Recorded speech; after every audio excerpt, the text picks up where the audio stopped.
प्रिय विद्यार्थी, मैं बसंत कुमार द ज्ञानम एकेडमी में आपका स्वागत करता हूँ। आज हम बात करेंगे पॉलिटी के बारे में, इसके सिलेबस के बारे में कि आखिर हमें कंपटीशन में पढ़ना क्या होता है। आज हम देख रहे हैं जहाँ भी 10 से 15 क्वेश्चन अगर बात करें, 10-15 नहीं, लगभग 20 से 25 क्वेश्चन हर एक एग्जाम में जीके जीएस का आता है। वहीं पे अगर बात करें सिर्फ पॉलिटी का, तो पॉलिटी का अच्छा खासा वेटेज है। खास करके बिहार दरोगा की बात करें या बिहार के जो भी एग्जाम होता है उसके बात करें, तो उसमें पॉलिटी का अच्छा खासा क्वेश्चन रहता है। और उसी को देखते हुए हम आज बात करेंगे सिलेबस। अब सिलेबस में सबसे जो पहला हमारा टॉपिक है वो हमारा टॉपिक है संवैधानिक विकास। अब संवैधानिक विकास में मुख्य रूप से पढ़ना क्या है, ये जानना हमारे लिए सबसे ज्यादा इंपॉर्टेंट है। संवैधानिक विकास की बात करें तो याद होगा 1600 ईस्वी में ईस्ट इंडिया कंपनी भारत आया था और यह एक व्यापारी कंपनी थी। अब व्यापार करने के उद्देश्य से यह कंपनी आया, लेकिन बाद में यह भारत पर अधिकार कर लेता है और भारत पर शासन करना शुरू कर देता है। इसी दरमियान ईस्ट इंडिया कंपनी के द्वारा समय समय पर भारतीयों के लिए बहुत सारा नियम कानून बनाकर भेजा गया और वही हमारा क्या कहलाता है, वही हमारा कहलाता है संवैधानिक विकास। इसमें सबसे पहला जो कानून बनाकर भेजा गया था वो 1773 ईस्वी का रेगुलेटिंग एक्ट था।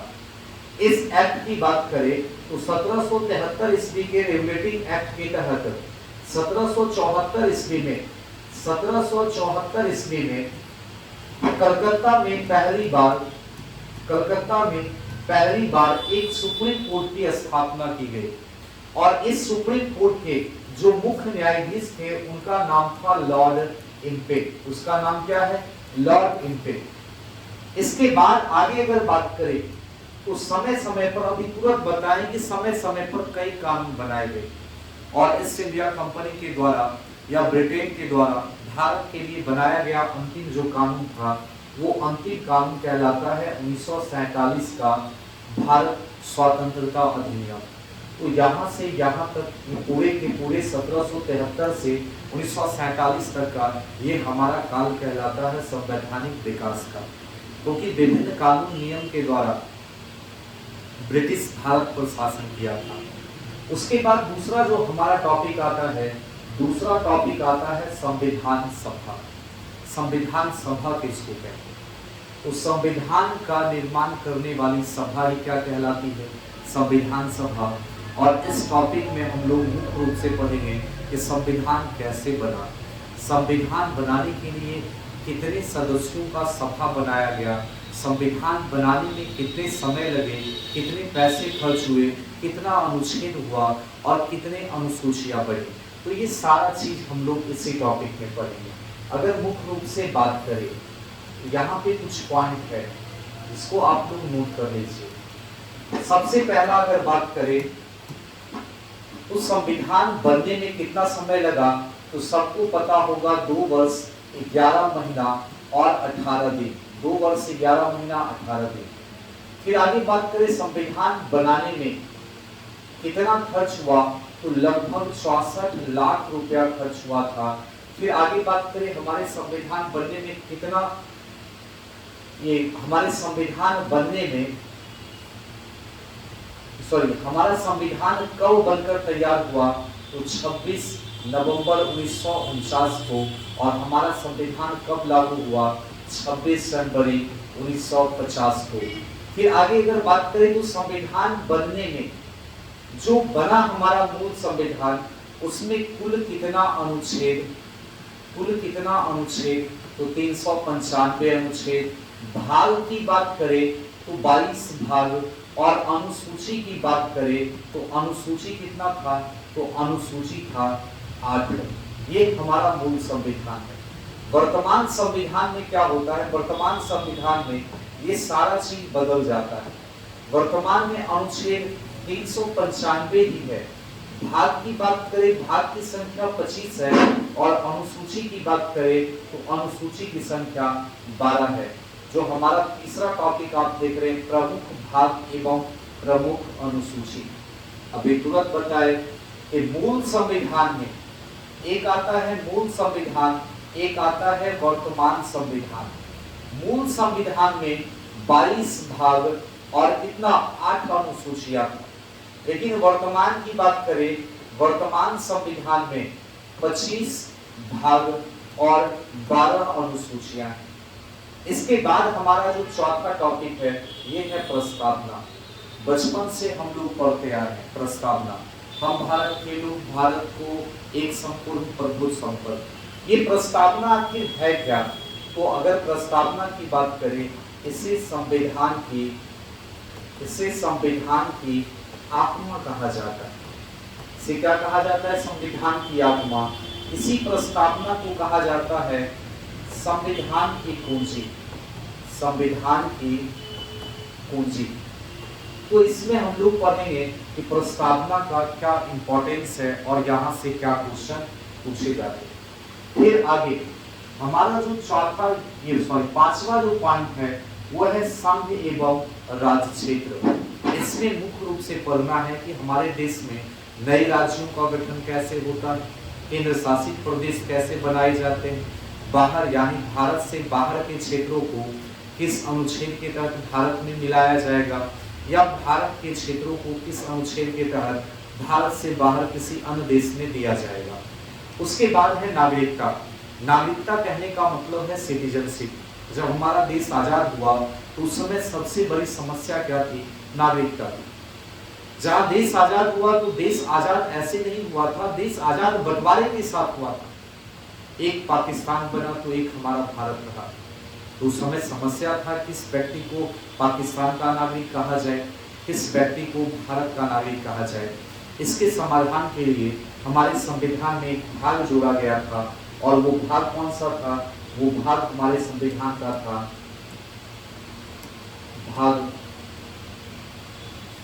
हमारे संविधान में एक भाग जोड़ा गया, भाग 2। इसमें किसका वर्णन किया गया है? नागरिकता का। संघ एवं राज्य क्षेत्र की बात करें, इसका वर्णन संविधान के भाग 1 में किया गया है। फिर आगे अगर बात करते हैं, आगे हमारा आता है मौलिक अधिकार। मौलिक अधिकार की बात करें तो मौलिक अधिकार का वर्णन संविधान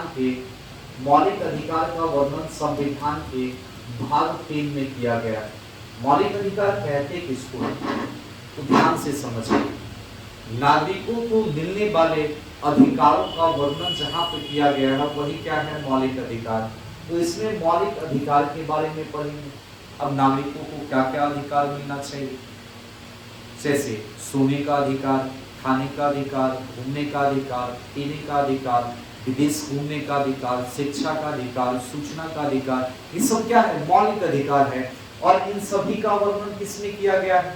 भाग 3 में। और ध्यान दीजिए, मौलिक अधिकार से किसी भी व्यक्ति को वंचित नहीं किया जा सकता है। फिर आगे हम लोग बात करते हैं राज्य के नीति निर्देशक तत्व की। और राज्य के नीति निर्देशक तत्व का वर्णन संविधान के भाग 4 में किया गया है। और फिर आता है मौलिक कर्तव्य। इसका वर्णन संविधान के भाग 4 के क में किया गया है। नीति निर्देशक तत्व से पहले एक हम देखें मौलिक अधिकार। सिंपल शब्दों में अगर बात करें तो मौलिक अधिकार वह अधिकार है जो हमें देश दे रहा है। राज्य की नीति निर्देशक तत्व यह भी एक प्रकार का क्या है? नागरिक को मिलने वाले अधिकार का वर्णन किया गया है।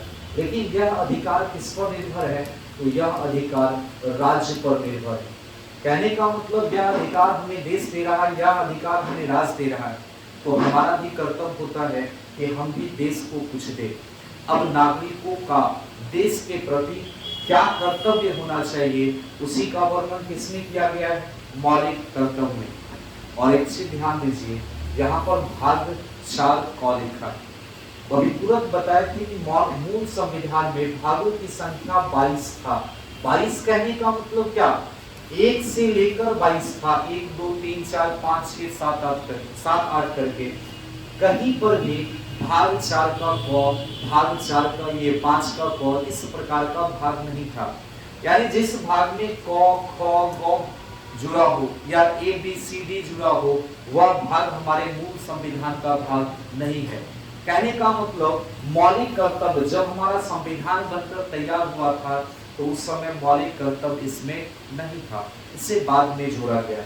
फिर हमारा जो नेक्स्ट टॉपिक है वो हमारा नेक्स्ट टॉपिक है केंद्र सरकार, फिर राज्य सरकार, फिर स्थानीय सरकार। इसके बाद हमारा नेक्स्ट टॉपिक है प्रमुख आयोग एवं समिति, प्रमुख आयोग एवं समिति। तो ध्यान दीजिए, इस 3 टॉपिक को अभी 2 मिनट के लिए हम रोकते हैं। प्रमुख आयोग और समिति की बात करें तो इसमें क्या क्या पढ़ना है, तो मुख्य रूप से इसमें भारत सरकार की कई संस्था के बारे में हम लोग पढ़ेंगे। जैसे अगर संस्था की बात करें, एक हमारा संस्था आता है वित्त आयोग, एक हमारा संस्था आता है चुनाव आयोग, चुनाव आयोग। उसके बाद अगर बात करें तीसरा भाषा आयोग, भाषा आयोग। चौथा अगर बात करें तो चौथा हो जाएगा संघ एवं राज्य लोक सेवा आयोग, संघ एवं राज्य लोक सेवा आयोग। पांचवा अगर बात करें तो पांचवा हम लोग पढ़ेंगे सत्कर्ता आयोग, सत्कर्ता आयोग। उसके बाद छठे नंबर पर आ जाएगा सूचना आयोग, सूचना आयोग। सातवें नंबर की बात करें तो इसी में हम लोग पढ़ेंगे महिला आयोग, महिला आयोग। उसके बाद आठवें नंबर की बात करें तो आठवें नंबर पर आ जाएगा वित्त आयोग, चुनाव, भाषा, संघ एवं राज्य क्षेत्र, सत्कर्ता आयोग, चुनाव आयोग, ये सूचना आयोग, महिला आयोग। उसके बाद यहाँ पर हम लिख देते हैं अन्य। अन्य कहने का मतलब कुछ और आयोग है जिसे बाद में पढ़ना है, वह भी हमारे लिए इंपॉर्टेंट है। अब ध्यान दीजिए, ये 3 जो टॉपिक है, ये 3 जो हमारे लिए टॉपिक है, ये पूरे के पूरे पॉलिटी का रीड माना जाता है।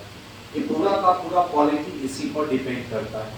इससे पहले एक चीज और हम बता देते हैं, यहाँ पे भी एक अन्य लिखा है, और ये अन्य की बात करें तो ये अन्य क्या है, तो ये अन्य हम लोग क्या पढ़ते हैं, तो यहाँ पर मुख्य रूप से पढ़ेंगे जैसे अगर बात करें जम्मू कश्मीर की। उसके बाद इस टॉपिक में हम पढ़ेंगे अंतरराष्ट्रीय संबंध के बारे में।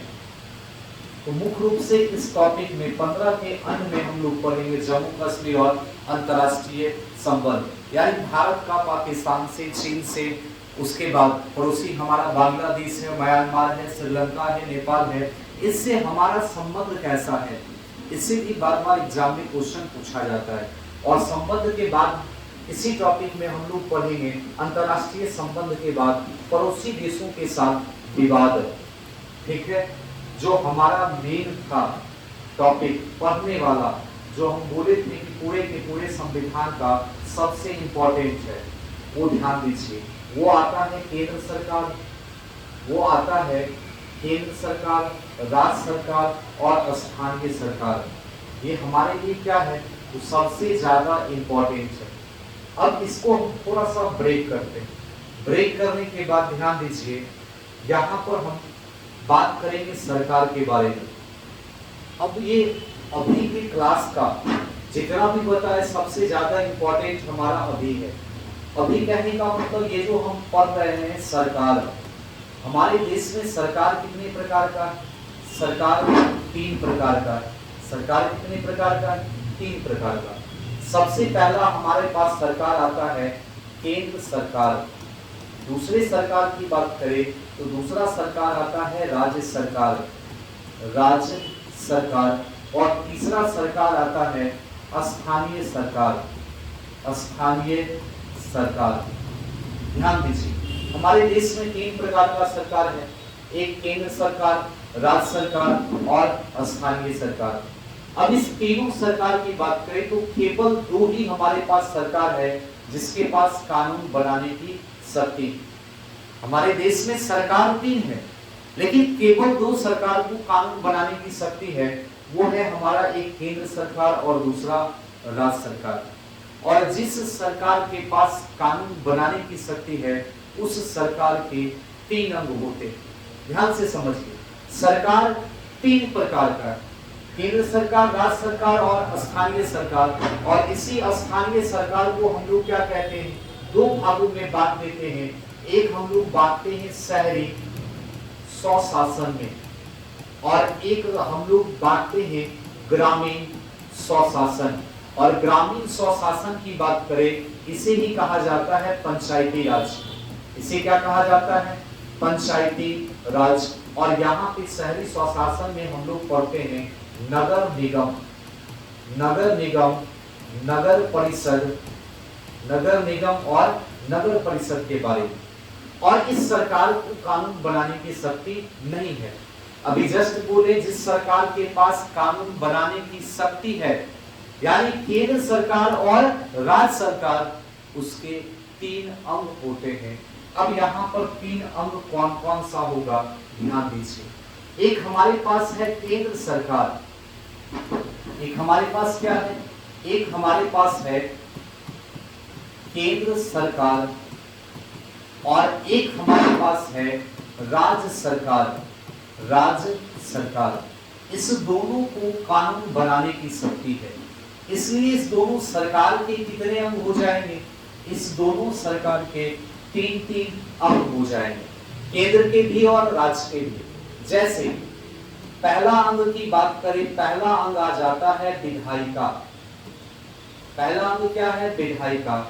दूसरा अंग कहलाता है कार्यपालिका, दूसरा अंग क्या है, कार्यपालिका। और तीसरे अंग की बात करें, तीसरा अंग कहलाता है न्यायपालिका। तीसरा अंग क्या है, न्यायपालिका। यानी केंद्र सरकार का भी एक अंग विधायिका है, एक अंग कार्यपालिका है और एक अंग न्यायपालिका है। सेम वैसे ही राज्य सरकार का भी एक अंग विधायिका है, एक अंग कार्यपालिका है और एक अंग न्यायपालिका है। अगर हम बात करें विधायिका की, तो ध्यान से समझिए, विधायिका कहते किसको है, तो विधायिका कहा जाता है कि शब्द से बना है विधि। विधि मतलब होता है कानून। तो विधि बनाने वाली संस्था, बनाने वाली संस्था क्या कहलाती है, विधायिका कहलाती है। यानी विधायिका का काम है कानून बनाना, कार्यपालिका का काम है विधि को लागू करना, विधि को लागू करना। विधि बनाने वाली संस्था क्या कहलाती है, विधायिका। यानी विधायिका का काम है विधि का निर्माण करना, निर्माण करना। कार्यपालिका का काम है विधि को लागू करना और न्यायपालिका का काम है विधि की रक्षा करना। विधि मतलब कानून, विधि की रक्षा करना। ध्यान से समझिए। अगर हम आगे बात करें तो ये हमारे पास सरकार के 3 अंग हैं। इस सरकार के क्या है, 3 अंग हैं। लेकिन यहां पर ध्यान दीजिए, इंपॉर्टेंट जो हमारे लिए होगा, अब इंपॉर्टेंट हमारे लिए होगा विधायिका किसको कहेंगे, कार्यपालिका किसको कहेंगे और न्यायपालिका किसको कहेंगे। तो ध्यान दीजिए, यहाँ पर जो भी काला पेन से हम लिखेंगे तो वो हमारा हो जाएगा केंद्र सरकार, और जो भी हम लाल से लिखेंगे समझ जाइए वो हमारा क्या होगा, वो हमारा होगा राज्य सरकार। वो क्या होगा, राज्य सरकार। तो केंद्र में यानी सेंट्रल गवर्नमेंट की बात करें तो विधि का निर्माण करने वाली संस्था क्या कहलाती है, तो इसका नाम है संसद। इसका क्या नाम है, संसद। और संसद की बात करें तो संसद के 3 अंग होते हैं। एक अंग का नाम है लोकसभा, एक अंग का नाम है राज्यसभा और एक अंग का नाम है राष्ट्रपति। वहीं अगर राज्य की बात करें तो राज्य में कानून यानी विधि बनाने वाली संस्था क्या कहलाती है, तो इसका नाम है विधानमंडल। इसका नाम क्या है, विधानमंडल। और विधानमंडल की बात करें तो विधानमंडल में एक आता है विधानसभा, विधानसभा, एक आता है विधान परिषद, विधान परिषद, और एक आता है राज्यपाल। ध्यान से समझिए, यहाँ थोड़ा सा कंफ्यूजन है। कंफ्यूजन क्या है, संसद की बात करें तो संसद की बात करते हैं तो संसद के कितने अंग हैं, तो संसद के अंग 1, 2, 3 अंग हैं। लेकिन वही सदन की बात करें, सदन मतलब जहां पर बैठक होता है, तो सदन हमारे पास एक लोकसभा है और एक राज्यसभा है, तो सदन हो जाएगा दो। ये किसका है? संसद का। संसद के कितने अंग? 3 अंग। संसद के कितने सदन? तो संसद के 2 सदन। लेकिन विधान परिषद की बात करें, थोड़ा सा चेंज आता है। विधान परिषद में अगर हम अंग की बात करें तो अंग कितना हो जाएगा? तो ध्यान दीजिए, विधानसभा और राज्यपाल प्रत्येक राज्य में है, तो 2 हमारा फिक्स हो जाएगा। लेकिन विधान परिषद प्रत्येक राज्य में नहीं है, ये केवल 6 राज्यों में है, इसलिए हम कहेंगे 2 या 3। विधानमंडल के कितने अंग? 2 या 3। वहीं अगर सदन की बात करें तो इसके सदन की संख्या कितना? तो विधानसभा फिक्स है, एक फिक्स है, दूसरा किसी राज्य में है या किसी राज्य में है या किसी राज्य में नहीं है, तो इसका सदन हो जाएगा 1 या 2। ये हमारा था विधि बनाने की संस्था। फिर आगे अगर बात करें, आगे हमारे पास आ जाता है कार्यपालिका। कार्यपालिका में ध्यान दीजिए, केंद्र में यानी देश में केंद्र में कार्यपालिका का प्रधान होता है कौन? कार्यपालिका का प्रधान होता है राष्ट्रपति। उस और राज्य में कार्यपालिका का प्रधान होता है राज्यपाल। राज्य राष्ट्रपति से लेकर केंद्र में जितना भी अधिकारी है, चाहे वो बात करें उपराष्ट्रपति की या बात करें प्रधानमंत्री की, बात करें महान्यायवादी की, बात करें CAG की, या बात करें हम मंत्री परिषद की, ये सब क्या है? केंद्र में आ जाता है कार्यपालिका में। यहां अगर राज्यपाल की बात करें तो राज्य में जितना भी अधिकारी है, चाहे CM हो, यहां पर हो जाएगा राज्यपाल। अब इसमें बात करते हैं, चाहे वो CM हो या CM का मंत्री परिषद हो, या यहीं पर अगर बात करें महाधिवक्ता हो, ये सारा का सारा क्या आ जाएगा? राज्य के कार्यपालिका। अब एक बात ध्यान देना है, यहां पर हम देख रहे हैं महान्यायवादी यानी अटॉर्नी जनरल, और यहां देख रहे हैं महाधिवक्ता यानी एडवोकेट जनरल। ये महान्यायवादी को कहा जाता है देश का सबसे बड़ा विधि अधिकारी, तो राज्य का सबसे बड़ा विधि अधिकारी महाधिवक्ता। फिर न्यायपालिका की बात करें तो ध्यान से समझिए, जिस प्रकार से सरकार 3 प्रकार का, जिस प्रकार से सरकार के अंग 3 हैं, से उसी प्रकार से हमारे देश में न्यायपालिका भी 3 प्रकार की। केंद्र स्तर पर बात करें तो केंद्र स्तर में न्यायपालिका आ जाता है उच्चतम न्यायालय,